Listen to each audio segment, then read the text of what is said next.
Where are you based, Helen? I'm just outside of London in a place called High Wycombe. Yeah, so it's about 40 minutes by train to get into London, but I actually live nearer London, just by Windsor, near Windsor. Okay. So yes, and I've just moved office today from one spare bedroom to another. Wow, I can imagine. That must have been nice. Oh yes, yeah. Although my son's starting a new job on Monday, so I've had to vacate my other spare room to this spare room. So yeah. Celeste, welcome. Yes, hello. Hi, Celeste. Hi, we can see you now, Matt. Okay, I think we fixed it. Hello, I was on mute. Good morning, everyone. Hi, Celia. Good morning. Hola, Francia. How are you? Hola, Ceci. Hola, Elena. Good morning. How are you? How are you doing? Good, good. Thank you. Hi, good morning. Hi, Francia. Nice to see you. Nice to see you.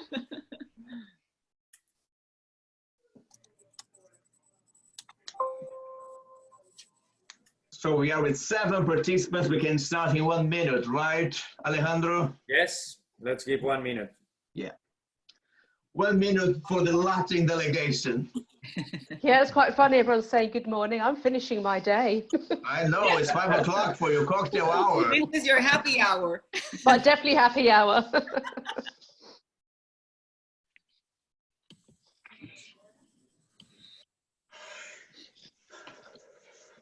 Cecilia, I imagine you're calling from home, as everybody's calling from home today, right? Can So you far, hear that's me? the standard thing. Yeah, yeah. Yeah.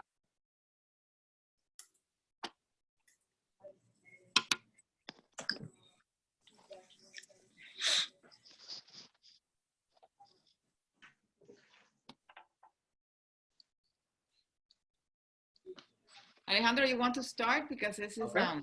with the introductions and all of that. Perfect. Excellent. Well, good morning, good afternoon, and good evening to all the participants in the world. We are very proud and honored to launch our second meeting. And for the ones that do not know the full consortium, let me make a very quick introduction. We have Martin Salas from Consult. We have Elena Herrero from Ideas Generator. We have Sergio Pereira from MAPA Consulting. We have Francia Guzman from FBG Consultant, and myself, Alejandro Cerón from SPE Consultants. So what is about this forum and why are you here? So it's about crowdsourcing. And the best definition that we found about this is tapping into the wisdom of the crowd to solve these complex problems through collaboration. And that's why you are here. This is a safe space to combine everything that you know, and you are among the best people we know that has all the knowledge to decode all this VUCA world that we are in the middle of. We are about to start our 10th week in locking down. We have heard companies like Google, Goldman, Adobe, and many others that are advising that they are coming back to their offices until 2021. But that's not for all of us. And we need to recognize all those realities. We need to be careful not to copy everything that is out there and really understand that our companies are a reflection of the society that we are living on. And we experience this vertical inequality all the time where we need to build things for everybody. And if I'm allowed to share the rules of the game with you about this conference, we're going to be recording this. A lot of other colleagues are not able to join in the middle of the day today. So we would like to share all this wisdom with them. So I hope you all agree that we would like to share all your comments and everything with this secure team of HR professionals. We are going to be muting all of you so that we could just handle the presentation quicker without interruptions. However, please use the chat box to share any thoughts that you would like, or if you want to participate, there's a function in Zoom, by now everybody's just so used to, so where you can raise your hand electronically, but my colleagues and I are going to be looking at the pictures as well. So if you raise your hand in the traditional way, we are going to be alert as well. So with that, no further introduction, let me ask Martin to continue with this dialogue. Thank you very much, Alejandro. Hello, everyone. Great to be here. I'm going to review briefly what we did in our first meeting. Based on the scope of your responsibilities, the impact in the business that you have as the human resources leaders, we identify 4 main topics, issues, areas of concerns that are the framework for this forum, for these conversations that we put into consideration in this poll that we performed in the last meeting. Being these 4 topics, how we are dealing with a major economic disruption that was by far the most preferred topic to discuss that we covered in our previous meeting. And then 2 close meetings, how we are supporting the new business direction, if any, new strategies, whether they are permanent or temporary because of this crisis and uncertainty. Also, on a little bit more tactical side, but still absolutely important, how we are doing in terms of the new ways of working, either in terms of protocols, policies, rules for our stakeholders. That could be even particularly relevant these days that here in the States and in the region, we're reopening certain operations that are affecting part of our workforce. And the last, but certainly very important, was the emotional toll that, even though appeared here with a small percentage, was embedded really in pretty much all the opinions, suggestions that you provided in the previous session. So I think that's something that we're dealing also as human resources executives. In order for us just to be on the same page, I would like to share the highlights of the previous meeting. You may have received the summary of that meeting, and if you have not, I know there are new guests in this meeting, please let us know that we will send that to you. But we could categorize those opinions in 4 groups, and at the same time in 2 dimensions. The purely business dimension, and then the human dimension. When it comes to the business dimension, we understood that most of the businesses are looking for efficiencies, whether organizational or financials. Certainly, that's something that everybody is looking for. On the financial side, you know, cash management and cost control are on top of the agenda, and as we may infer in these circumstances of uncertainty to a certain degree. When it comes to the business model, the way that we are helping to retain the customers, the way that we are helping in the definition, if any, of the new strategy, the new business model, or just a couple of actions that we need to come up with to retain our clients in the US or in the region.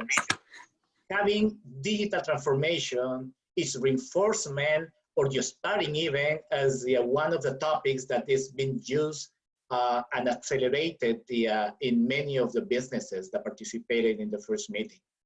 When it comes to the human side of this economical disruption, talent management, ever present, certainly in this case, in identifying the skills that are needed in these particular circumstances.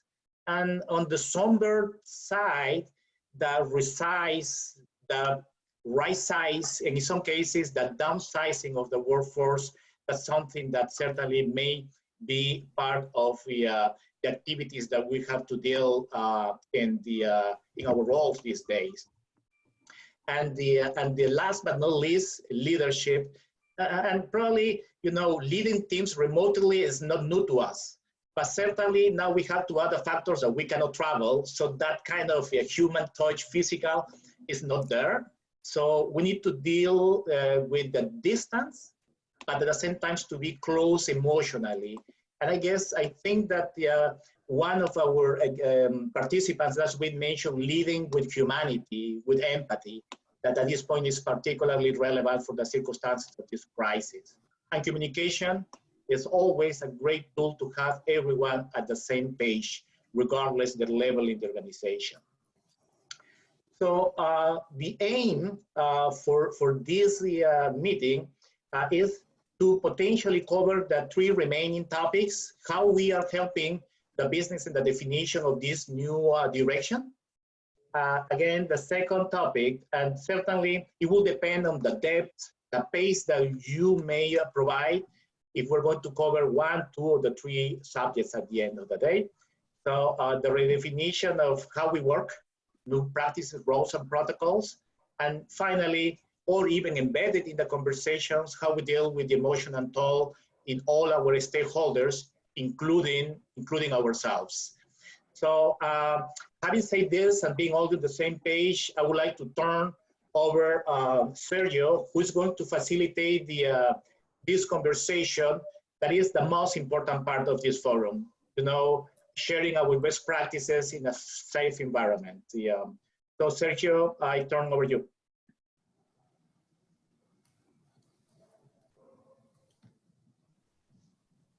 Sergio, are you on mute?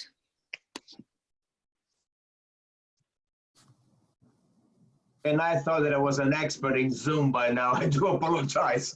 I do apologize for that. So once again, thank you very much, everybody, for joining. And this is the most important part of this conversation. This is the whole idea of crowdsourcing. We have people from the UK, from the US, from Latin America, representing very, very different industries. And the whole purpose of this is for you to share best practices. Martin was just recapping what we discussed last week in terms, and we don't have to tell you again, the impact, the major economic impact in the world, in society, in your companies, in the job. Now, we are all working in human resources. So in this critical role of human resources, I would like to ask you to start sharing. Once again, you can use the chat, you can raise your hand, you can just unmute by pressing the bar. What and how are you doing in terms of advising the business? How are you supporting the business? What are some of the practices that you want to share with people? And of course, we're going to be trying to summarize over here. So who's going to be the brave person to start this conversation? The first one is always hard. I could do that since I missed out last time. Hello, Helen. Thank you. Hi. Well, Helen, sorry, can you please just state your name and the company that you work for and where you're located? Okay, so I'm Helen Grista. I'm the head of learning and talent development for Opel Vauxhall Finance, which was until 2 years ago part of General Motors. So we have recently, well, in 2 years, been purchased by Peugeot Citroën. And that is a very new world. And why I mention that specifically is because this has had a huge impact in terms of advising and supporting new business. We've gone from being part of a well-established, known, with a good reputation, to somebody who's within a new business environment, operating in a much bigger pond. So in terms of advice and support, it's been challenging. Partly because I'm proud to say, and this isn't about being arrogant, that we come from an organisation that's much more developed, much more proactive in terms of the approach to people and learning than the organisation that we've joined. So this has been a real challenge. So, for example, we can advise and say, we need to be focusing much more about engagement at the moment, supporting managers from, virtual managing teams, looking at well-being. But the only thing that's on the agenda at the moment is money. So to try and have that real business conversation when you're pushing against a closed door has been very challenging. But we're chipping away at it. So, we're supporting managers locally. I've almost given up with our executives at the moment because they're sort of a little bit confused in terms of it's crisis management. Okay, let me put it that way. It's crisis management, which has come at the cost of people. So it's all about the task, not about the people. And we're trying to push, advise, support in terms of putting people back on the agenda, because if they don't get this bit right, they're not going to have any people. True. Thank you. So it's been challenging.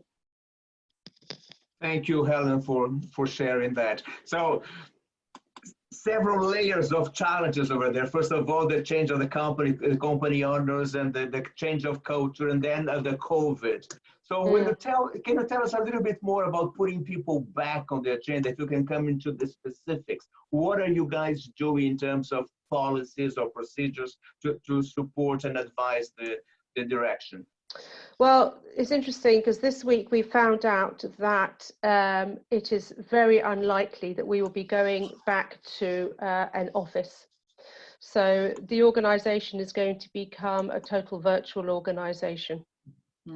So that changes the game altogether. Obviously, with the exception of manufacturing plants where people can't manufacture cars virtually, everybody else is going to be going on to a virtual organisation. So this has now forced the issue because you know, people around feeling isolated, not connected, etc., etc. So we've just started. I mean, it's quite new information, but we're starting to create sort of communities. We're doing very short, sharp learning bites. So, for example, 30 to 40 minutes. 2 or 3 times a week around topics that we know are important to people. And they have been really well attended. So my team do that online learning communities. So topics have been around managing your well-being, how do I maintain focus and clarity within a time of crisis, how do I manage my team. And the interesting thing is this is slowly getting through to people. So whereas before, the excuse was I haven't got time for learning or training when we were in the old world. Now it's providing a channel for connecting much more because people aren't seeing anybody other than this virtual online learning platform that we are not creating, but that we're managing. So, you know, the team runs sessions every day, so people are joining in, and that's worked really well because people are starting to feel that connection. So that's, you know, in terms of policies, that's all up in the air after this week's news, because obviously it means change of contract for people, terms of conditions, you know, tax implications, all sorts. So that's all a little bit crazy. Thank you very much for expanding on that. And you just mentioned we are not coming back to the offices. I was just reading this morning an article that New York and cities like that are going to be changing dramatically. Yeah. Because again, if everybody is working from home, what is going to happen to all the offices, the leases and everything like that? So thank you for saying that. There's your money saving, isn't it? In terms of real estate. Yes, yes. So, moving from the UK to somewhere in the US or Latin America or other industries, what else are you guys doing in terms of advising and supporting the business direction? Hi everyone, this is Patricia. Hey Patricia. I am a Human Resources Director for Daikin Air Conditioning. My opinion is that we are going to have a new business direction in all the perspectives. As human resources, since we hire a person, the profile of the person and the competencies and the skills, they are going to be different. Now we are working from home, and I do work for Latin America, and the culture of the people working from home was different before the pandemic than now. The concept of some of people is that probably when I have home office, I can do some other personal stuff or for personal issues instead of be working in my schedule. So now we have a different skills that we really need to support the business in order to ensure the productivity of our teams. How we are going to lead the employees and the new teams from distance, and how we are going to lead them working from home or making this mix of both of them. So these skills and capabilities from our perspectives are different. Secondly, today, most of the companies are struggling with financially because we are losing sales during the last 3 months.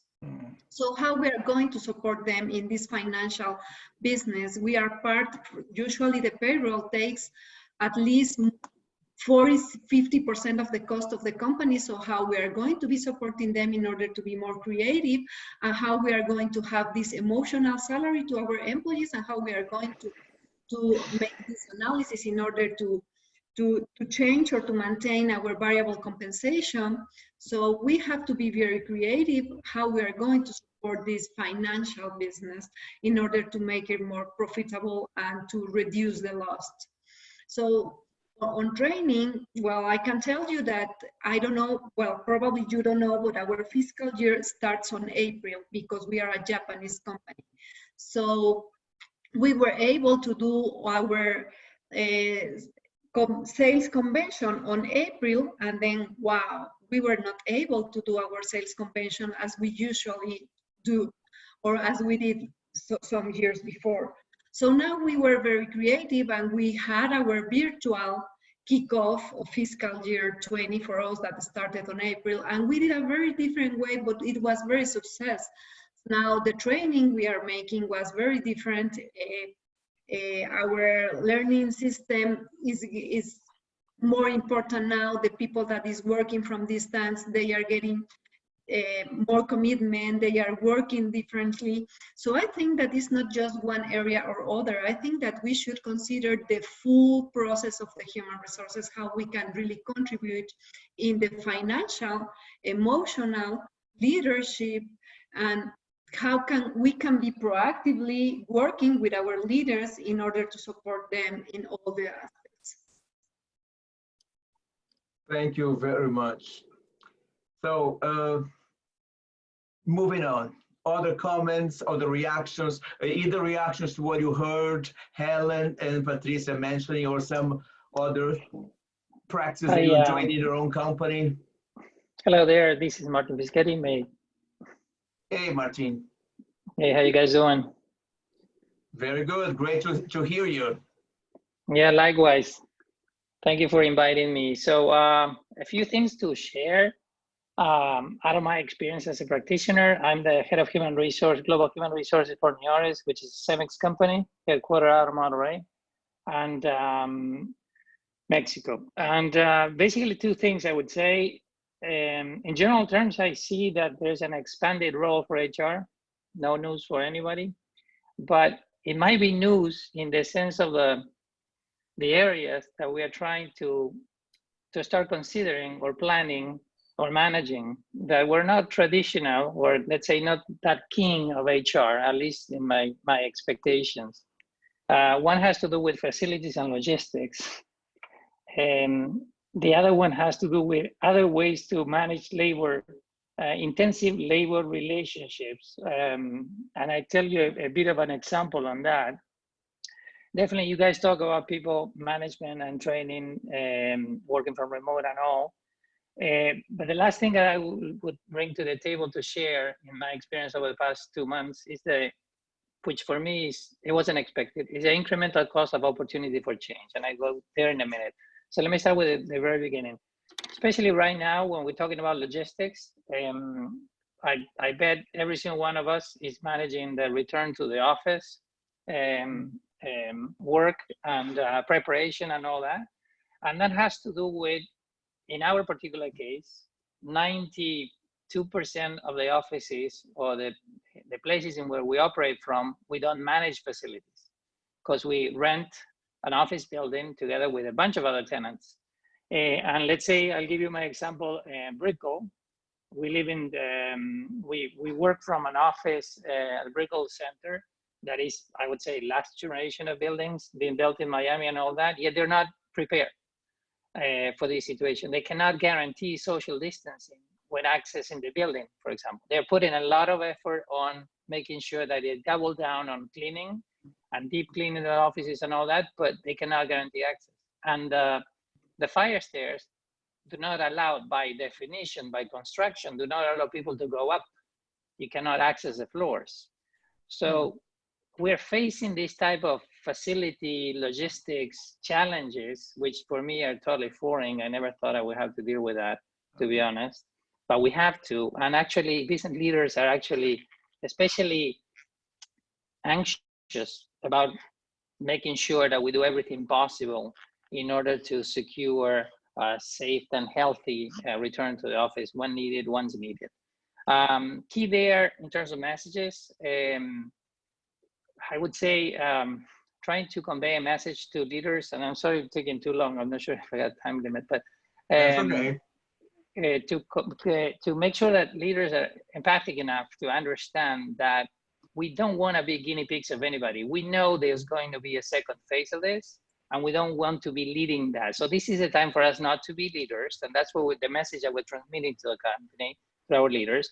This is a time to be followers, to see what everybody else does and learn from their experience in exposing our people to going back to the office, especially there. Because there's a lot of, in order to show that, we created kind of a personas of our employees and all the pain points that they have in their employee journey returning to the office.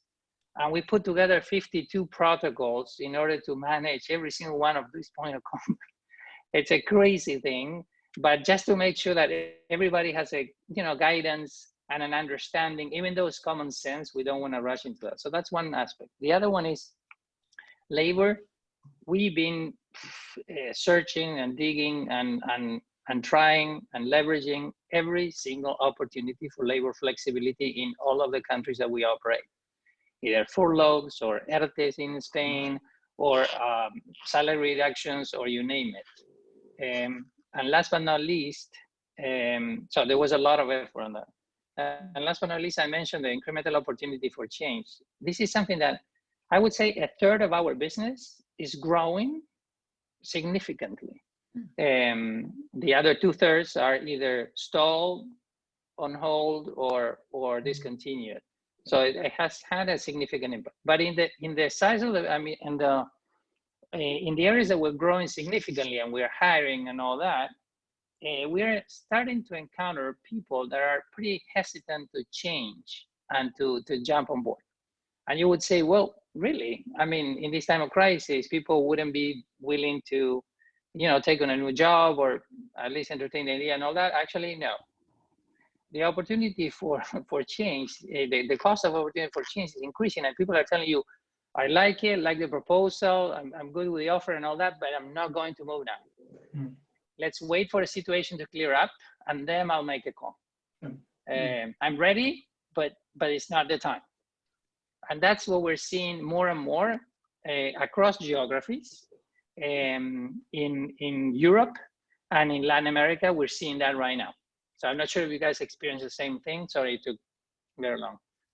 No, Martin, thank you very much for your perspective. And you just touched upon the complexity of the business. So we're moving from the vocal word that see the complexity is getting even more complex now. So you mentioned that part of the business is doing well, part of the business is not doing well. Some of the countries, those of you that work for a global company, the countries are in completely different moments. Different states are in completely different moments. Some are going back to work, some are going to lockdown. I just heard this morning that Sao Paulo is going to go to a lockdown again, to a stronger lockdown. So very, very different. So advising the business, there's not going to be one solution. So let me go back to the forum, ladies and gentlemen. You heard from three of your colleagues. I don't know if you want to ask them questions to go into deeper comments to clarify some of their perspectives, or to bring your own completely different perspective. So who wants to continue? Hi, Sergio. I don't know if you can hear me. Yes, Cecilia, we can hear you. Hello. Okay, hello. I see you, but I cannot put my camera on. Sorry about that. I would like to share our experience at Wild for Foods. We are a local company. We launched our business a couple of years ago in the South Florida market. It's a retail business. We sell frozen meats, and we have 8 stores, retail stores. We have a production facility in California where we produce all the products, and we ship the products from there to the 8 stores located in the South Florida market. We are an essential business, and that is a completely different dynamic. We need to be open for the customers. We need to provide food to the people in the country. And we have a lot of employees. As you can imagine, we have 60 people working at the plant in California. We have almost 100 employees working in the retail stores. They are human beings. They are afraid as the same way as we are. They were very, very concerned with everything started and having to go to work to maintain, you know, the stores open and to maintain the business running. So we decided to, you know, to stop all the strategic initiative. We had like 10 goals for the year, opening new stores. We completely had to change the business model and put together 3 guiding principles to everything that we have been doing. The number 1 principle was to keep our people safe, to people in the office and also people in the stores, okay? And we did everything, you know, it was in our hands. We completely changed the way we operate the stores. We reduced the hours. We implemented social distancing for customers. We provide masks to the employees. We started sanitizing the stores several times a day. Same thing in the production facility in California. We had 60 people and we needed to run production, but keeping the distance, which in a manufacturing facility is very, very hard. We had to deal with absenteeism, like 20 people calling out the same day, for example, just having 40 people to run the production facility. So number 1 was to keep them safe and to tell them and to show them that we were there with them. We even had our CEO calling people who felt sick, calling them personally and talking to them over the phone to make sure that they are okay, they are supported, and we will be waiting for them until they can come back to work. So we were securing their jobs in a way, sending that message. The second guiding principle for us is recognizing and embracing our responsibility to provide food for the country. And again, we need to keep the stores open. We need to keep pushing the business because people need to eat. People need food on their table, and we are here to support the communities. And the third guiding principle, I will say, it's provide continued employment opportunities and benefits to our team members. We raised the salary rate during this crisis. We were providing health insurance, additional benefits to our team members. I have to deal with a lot of short-term disability cases and help the employees throughout the process so they can still receive, you know, their salary, their benefits, even though they need to be away from work because they felt sick. Fortunately, we haven't had so far any cases of corona in our stores. We did have 6 cases at the production facility. So supporting them throughout the process of, you know, continue getting paid during this crisis, maintaining their employment, that was very, very important for us. In terms of the leadership of the business, one practice we implemented right away when everything started, it's a morning call. We have a call, every business leader has a morning call, 15 minutes, 9 o'clock, to check in with their team members. How are you doing? How is everything? How is your family? How do you feel today? And also to provide, you know, business results or business information. That was one good practice. We also implemented like a town hall, virtual town hall with all the office employees to provide, once a week we meet with the CEO of the company and the different business leaders, and they provide updates on how we are doing and, you know, how we are progressing in terms of business results. I think another important aspect was maximizing talent. I work in human resources in talent and development, but the first few weeks of this, when everything started, I had to jump in and work in the call center. I was one representative of the call center. I was taking phone calls from customers who were also very anxious and very worried about us closing the stores, us running out of food. And I was there to support the customers and to have this first-hand experience. We also had a bunch of people from the office who jump in and work in the stores to support the business and to be close to our team members in the store. And that was a beautiful learning experience for all of us who are, very comfortable working from our nice office. And we didn't have a clue of everything that they face on their day-to-day. Or, we get definitely closer to them, to the people who are the frontline people. And now we can understand much better how they, everything that they deal with on a daily basis. And also we supported them having this first-hand experience on how to handle these critical cases or these critical situations with customers. And the last thing is we've been adapting day by day. So every day we need to change strategies because every day is a new day with new challenges.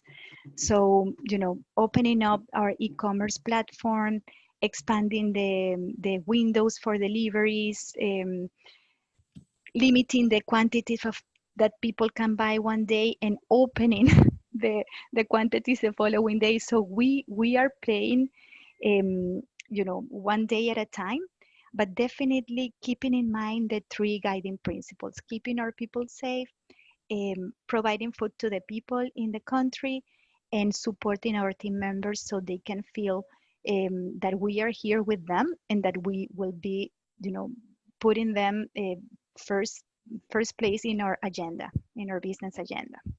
Cecilia, thank you so much for sharing lovely ideas, lovely recommendations. Ana Silva, I see that you have a question. Give me 1 second and I'll go back to you. Cecilia was just commenting about the different levels of complexities, different countries, different states, different businesses making money, businesses losing money. Thank you for bringing that other level, which is, if you don't mind me calling, white-collar workers and blue-collar workers, people from the office, people from the stores, people from the factories. And again, we, human resources, we have to deal with all that. And of course, the solutions need to be tailored and different. You had a question? If I may, Elena, please. From the client perspective, many of us are clients of Wild4, but my observation as consumer of food, basically, how you shift loyalties. In all honesty, I was not a client of Wild4 before.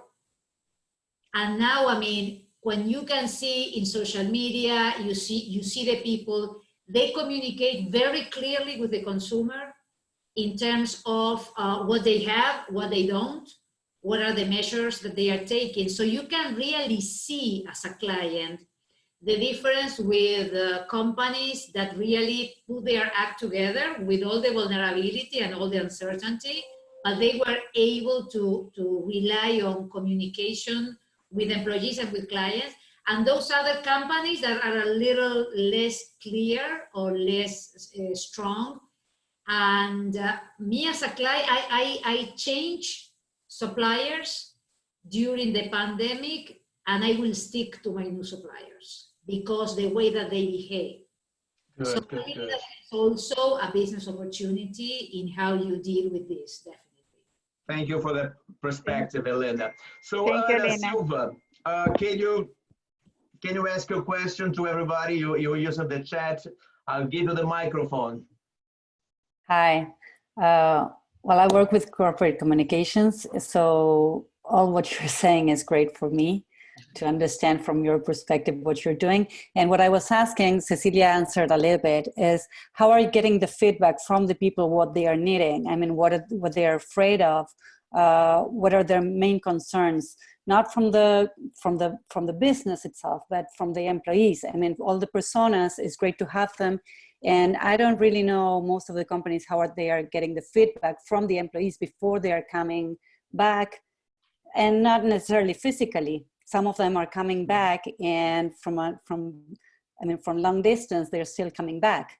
I mean, coming back today is not just physically; it's all coming back to the vision and sharing that strategy. So that was the question. How are you dealing with? Cecilia gave some ideas that they are so simple that it's just one phone call, but with that objective, with that goal. I don't know the others, how you're doing. Yeah, I'd like to step in and answer that question, Ana Silva. My name's Loretta Pardo, and I'm the head of HR for Alcora Corporation, which includes Monate Products, which is a multi-level marketing company that sells hair care and skincare products, and which we also have a manufacturing facility. So we've had to deal in our business with an amazing growth. We anticipate to grow 3 times over the number from last year. And we have a mix of employees. Our demographics, within our employee population is very different. There are the office employees, which, we shifted working from home, but we also have the manufacturing facility as well as our distribution center.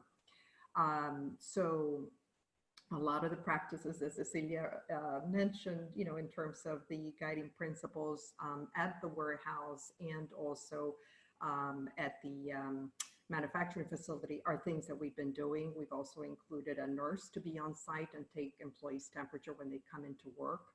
For employees working from home, one of the ways in which we checked in with them, and obviously we provided guidelines to our leaders to make sure that they did daily check-ins with their teams. But we actually conducted a survey and just said, this was maybe a month into COVID-19, the working from home, to see where people were. And overall, we're finding that people are, it's working. We didn't have that practice for even our employees in the office. Things are working. We continue to iterate and adapt based on feedback that our leaders and our employees are providing to us for those employees working from home. Things like, because it's getting to be, you have meetings back to back. So we're looking at perhaps having a day with no meeting, Wednesday morning, no meetings, because it's getting to be, people are getting tired. They're getting tired. The element of boundaries is blurring. There are, work home. So we're supporting, the organization from some of these items. The other piece that was really interesting for us is in a multi-level marketing company, direct sales, most of the businesses are created face-to-face. It's about the get-togethers. It's about the events that happen during the year. And our business shifted immediately, to create the engagement, in getting new market partners or distributors into our business, which is fueling the growth. So it's been an incredible journey. And I don't know if you guys have read the new guidelines for Miami-Dade County for both the essential businesses as well as the non-essential businesses that are planning to come back to work. They're extremely thorough. They're but it obviously they're added things for the safety of our teams. Thank you, Loretta. And as you guys can see, I'm running out of space to misspell words on the screen over here.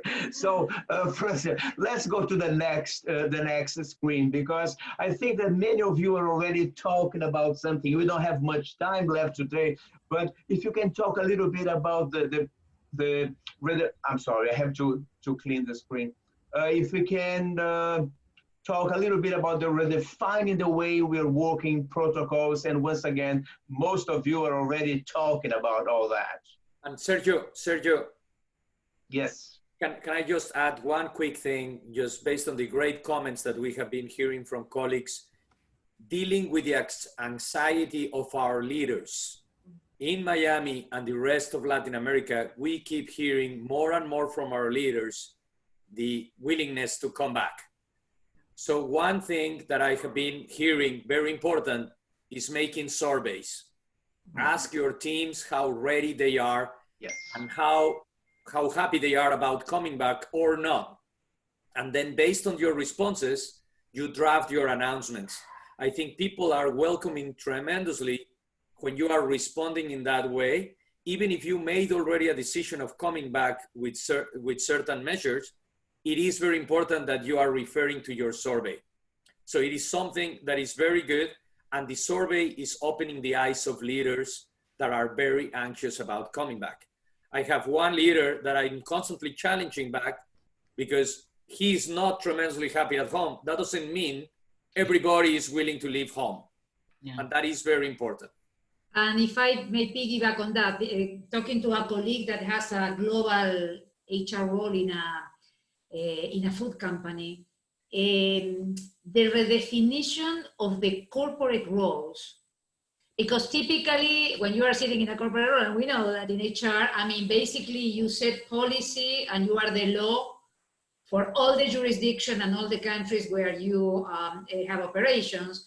And in this situation, because the peculiarity of the trajectory of the virus, plus the government indication, the CDC or the health organization or whatever, corporate HR is now, as Cecilia and Lorena were sharing in smaller companies, but the principle is the same, sharing like guiding principles and a framework that has to do with company purpose, and of course the big legalities, but are really relying on the business and HR person on the ground to understand what's going on, piggybacking and also, I mean, having this two-way conversation to make decisions on whether to come back or not, or how.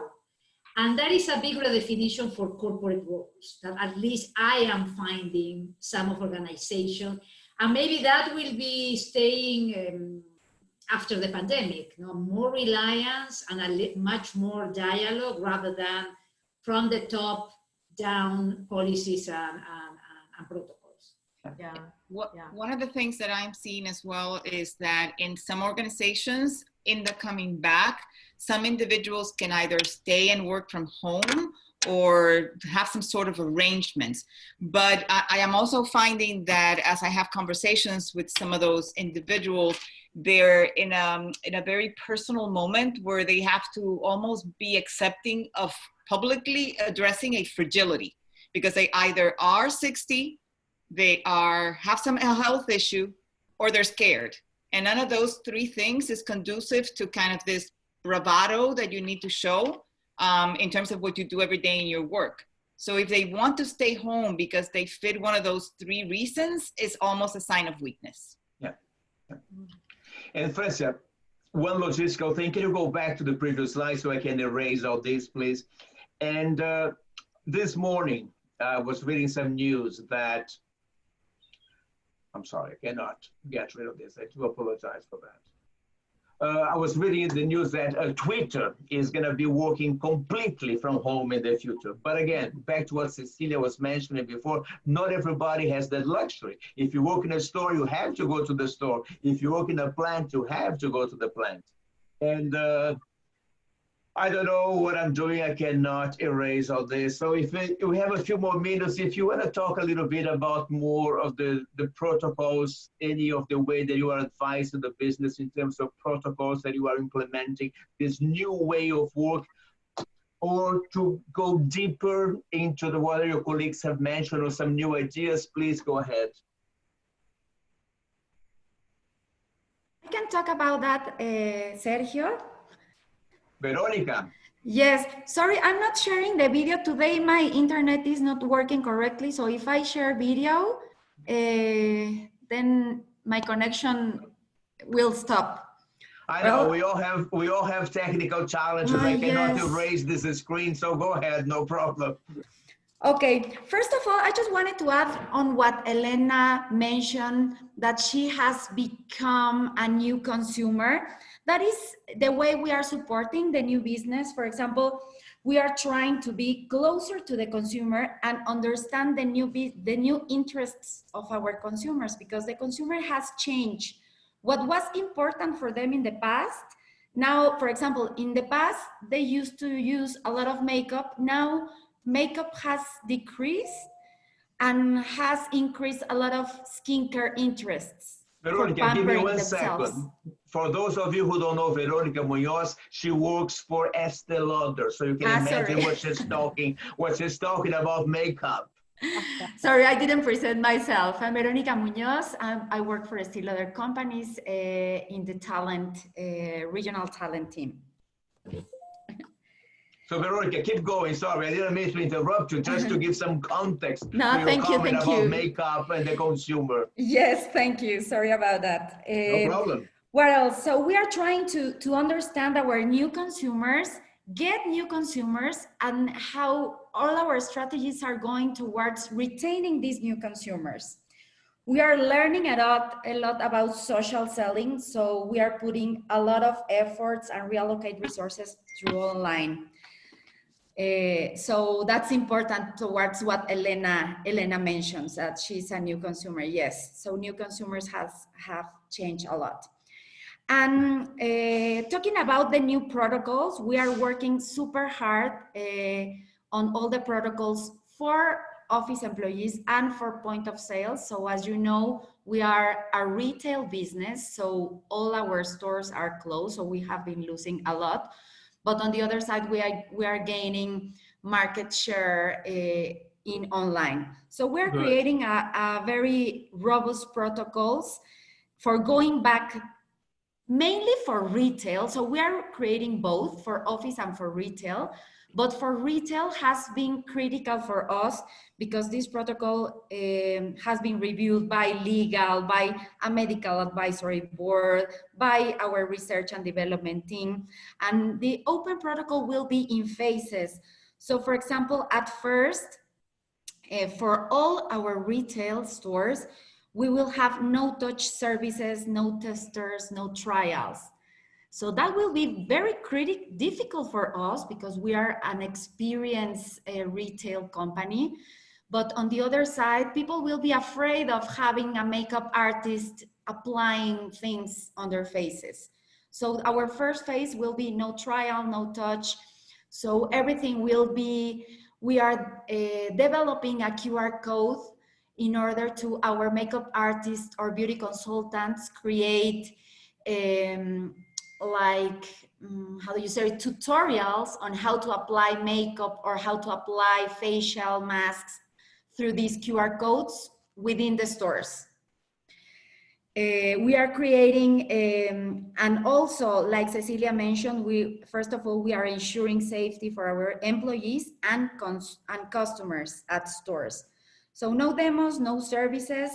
We will provide personal protective equipment and recommendations for all our employees. And also we are redesigning the visual merchandising for all our stores. So we are removing all the testers, all the trials. We are creating hygienic, how do you say, charolas? I forgot. Trays. Exactly, hygienic trays in order to have all the products clean. We are creating cleaning protocols and sanitizing disinfection protocols for all the stores. As I mentioned, we are redesigning the visual merchandising for all our stores and creating signals for the customers on how to wash their hands, not to touch the products. So yes, this has been a very big effort. You don't know how many times we have been reviewing all these retail protocols, but we are on the way. Thank you, Veronica, for sharing. And Cecilia was talking before about changing the strategy. And Veronica, you just mentioned there is no touch. And for those of you who don't know well Estée Lauder, the word touch is part of the brand, is part of their strategy, is part of everything. And now they have to do with no touch. Exactly. So that is really a major change in the way that we conduct business. Celeste, I see that you have your hand up. Please unmute and go ahead. We only have like 3 minutes, so maybe you just want to wrap up. No, go ahead. Go ahead. We can take a minute or two later. Okay, thank you. So currently I'm the U.S. talent manager for U.S. Commercial in AbbVie, which is a pharma company. And again, I'm not, my comment is not necessarily representing AbbVie's vision, but what I'm perceiving from the rest of my pharma colleagues. And in terms of the protocols, I think the most important thing that pharma companies are facing is the actual sell. because going to the hospital is going to be very difficult. So what right now every pharma company in the world is thinking is about to enhance digital, to enhance the protocols, how the actual visit, how the actual call, as they call it, is going to be executed with doctors and hospitals who do want to receive this workforce every day selling. The access to hospitals is going to be limited. So that is quite a change in terms of how you generate revenue. And the other aspect, of course, internally is like, you know, all pharma companies, when we do launches of products, those are like characterized by big events. The whole environment of a launch is going to be changing. And that is something that right now, I don't think anybody has the right way to do it. I guess my last comment, Francia, and thank you for giving me the opportunity, is about the emotional. Like the first slide that you guys show puts emotional like at 2%, and almost 90% of the comments today is about how to deal with the anxiety. Very good. So very good. yeah, so it's incredible that leaders all still hang on that fight response, fighting the actual core of this issue, which is how do we manage uncertainty and anxiety at every level. So every new forum that has been generated right now, either in my coaching forums or either this one's, is about how to create this new way of understanding, awareness, presence for leaders. So it's so puzzling that is only 2%. So that was my main comment about the emotional bit. Thank you, Celeste. I'll hand it to you, Francia, for the wrap up of this session. Definitely. And since we're not going to be, certainly this meeting is for you guys. This is amongst friends. We can do whatever we want to do in this meeting. Nothing is scripted. We don't need to complete anything at a certain time. What we do want you is to, going back to that emotional piece, we're not going to do this as an exercise, but I do want you to think about what you're grateful for. And when those moments of the day become burdensome, when you you hear about somebody who got sick, or somebody who doesn't want to come back, or somebody who is having financial difficulties because their spouse was let go or something like that, you think about what you're grateful for, because I think we need to nurture ourselves and be strong so we can be there for other people. If we're weak and anxious, we need to fake it. And you know, we do this every day. We become real experts at this, but we need to be emotionally stable in order to be able to support other individuals. So we want you to be aware of that. Well, our plan is to continue to have these sessions like every couple of weeks on a Thursday at lunchtime, and not take too much of the time, and just make it about bringing information forward. So probably what we're going to do next is send you a survey to define what main topics you want to talk about, and then we'll let you know beforehand what that topic will be with the invite. And we'll manage this as we go. If we say we meet every week, or we meet every day, or we meet every month, then that's the way we're going to do it. We want the consortium to be a forum of friends, a community that comes together of HR trailblazers that are changing the way we HR. Right? Any final thoughts or questions from any of you? Yes, All right. for me. I've Yes. really enjoyed it. Thank you. I missed the first one. I'm so glad I'm here this time around. So very happy to be part of this community. Appreciate you made it. Time. Bye, everyone. We'll see you in a couple of weeks. Bye. Thank you very much. Bye. Thank you very much. Wait for the summary and for the survey. Bye-bye, guys. Sure. Great to see you. Sergio. Take care. Ciao. Bye. Ciao. Bye.